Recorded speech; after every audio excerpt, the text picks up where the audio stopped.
اس کا آپ کو ہم دکھاتے ہیں کہ ایگزیکٹلی کیا ہے. پہلے ہم بتا دیتے ہیں.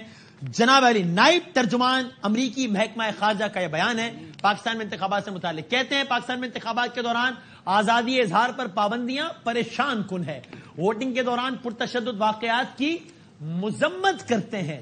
تشدد نے پورے پاکستان میں سیاسی جماعتوں کو متاثر کیا. ایگزیکٹلی کہا کیا ہے یہ آپ کو دکھاتے ہیں. Pakistanis went to the polls today to vote. Pakistan's future leadership is for the Pakistani people to decide, and our interest continues to be in the democratic process. We strongly condemn all instances of election-related violence. Election-related violence, we believe, affected a broad range of political parties across Pakistan. It impacted polling stations, election officers, as well as the election commission. We are concerned about the restrictions on the exercise of freedom of expression. We are tracking reports of restrictions on internet and cell phone access across Pakistan on polling day. We are interested in taking the appropriate steps to continue to foster our relationship, our partnership with the government of Pakistan, whatever it should be.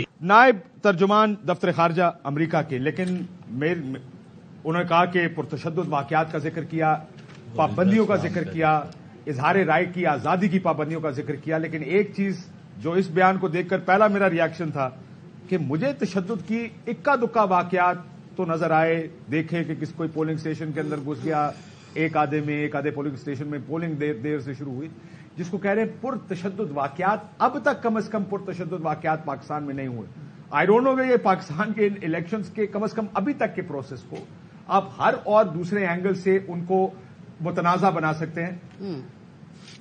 تشدد کی بات کرنا میرا خیال ہے exaggeration ہے. ایک دوسرا، اگر اسی بیان کو آپ دیکھیں کہ جو ابھی میری نظر سے گزرا ہے اور وسیم بدامی نے اتنی خوبصورتی سے پڑھ کے سنایا، مجھے لگتا ہے کہ آپ اگر ان کے بیانات آج سے 2 دن پہلے کے بھی دیکھیں، جب ان سے کہا جاتا تھا کہ الیکشنز میں یہ ہو رہا ہے، پولیٹیکل پارٹیز کو مارجنلائز کیا جا رہا ہے، یہ کہتے تھے یہ پاکستان کا اندرونی معاملہ ہے، ہم ان کی جمہوریت میں ہر قسم کی مدد کرنے کو تیار ہیں. اس کے آگے وہ بات نہیں کرتے.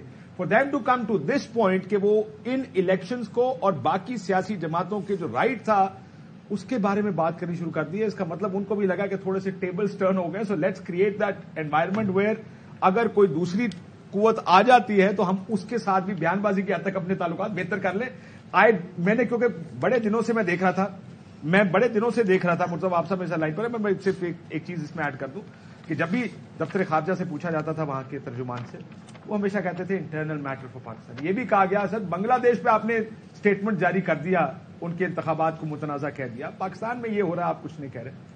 And right fully so internal matter for our country. وہ سلیکٹولی اپنی جمہوریت کے نعرے کو استعمال کرتے ہیں، بٹ انہوں نے یہ فیصلہ کیا and they choose to stay out of it. انہوں نے فیصلہ کیا کہ وہ اس کے اوپر کامنٹ نہیں کریں گے. سڈنلی یہ کامنٹ کرنا پولیٹیکل اس کے بھی کانسیکوینسز ہیں کہ کیا وہ سیاسی وجوہات بھی ہیں، کیونکہ یہ لکھے ہوئے بیان پڑھے جاتے ہیں. اس کا مطلب یہ بڑی تھاٹ آؤٹ پالیسی ہوتی ہے امریکنز کی کہ وہ کسی سچویشن پہ کیا پوزیشن لینا چاہتے ہیں. Very interesting. تشدد میں نے نہیں دیکھا زیادہ، کسی اور نے دیکھا، کریکٹ کرنا